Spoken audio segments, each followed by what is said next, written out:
चक्करों में पड़ के तोरा चक्करों में पड़ के घर के रोहानी नहीं घाट के Sridevi films recording studio Bansi. तोरा चक्करों में पड़ के अब का मतलब तोहरा रोबाई के अंगुल में अंगूठी बा तोहरा सगाई के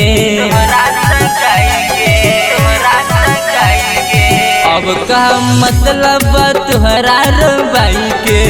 अंगुल में अंगूठी बा तोहरा सगाई के तू ता दे तबारू शादी के कार्ड रे अब पहला हो जाई हार्ड रे घर के रोहानी नाही घाट के तोरा चक्करों में पड़ के चक्करों में पड़ के चक्करों में पड़ के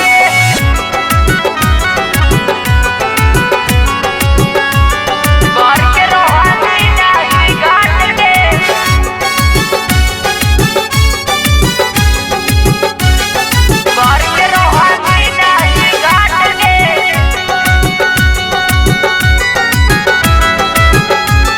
तोरा चक्करों में पड़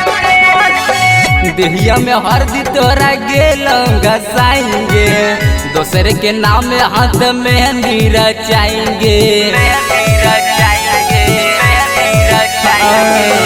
देहिया में हरदी तोरा गेल घसाएंगे दोसर के नाम में हाथ मेहंदी रचाएंगे तुझे नहीं करबा हमरा से बात गे बेला हो जाई हार्ड रे घर के रोहानी नाही घाट के तोरा चक्करों में पड़ के चक्करों में पड़ के चक्करों में पड़ के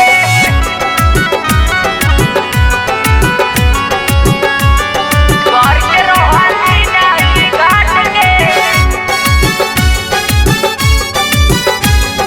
घर के रोहानी नहीं घाट के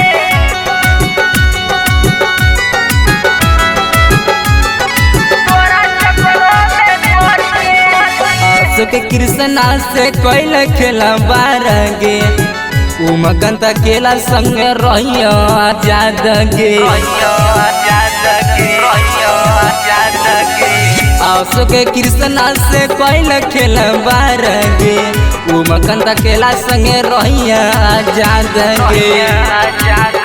अब काटिया तो पिया संग रात गे बेला हो जाई हार्ड रे घर के रोहानी नाही घाट के तोरा चक्करों में